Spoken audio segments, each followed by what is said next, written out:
వెంకీ అట్లూరి అనగానే మంచి సినిమాలు తీస్తాడు, కానీ పరభాష హీరోలను డైరెక్ట్ చేస్తాడనే పేరుంది. ఎందుకంటే వరుసగా 3 చిత్రాలు పక్క ఇండస్ట్రీస్ హీరోస్తో తీశాడు. ఈసారి మాత్రం వెంకీ అట్లూరి ప్లాన్ మారింది. తెలుగు హీరోకే జిందాబాద్ కొట్టాడు. 2018లో తొలి ప్రేమ చిత్రంతో దర్శకుడిగా మారాడు వెంకీ అట్లూరి.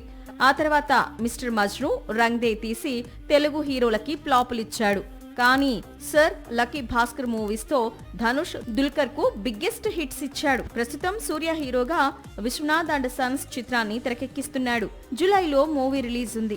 ఆ తర్వాత మాత్రం టిల్లును డైరెక్ట్ చేస్తాడట వెంకీ అట్లూరి. అయితే వెంకీ, సిద్ధు, జొన్నలగడ్డ కాంబినేషన్ లో అందరూ ఊహిస్తున్నట్లు సినిమా కాకుండా వెబ్ సిరీస్ తెరకెక్కబోతోంది. Tollywood's happening beauty Meenakshi Chaudhary ఈ వెబ్ సిరీస్ లోకి అడుగు పెట్టబోతోంది.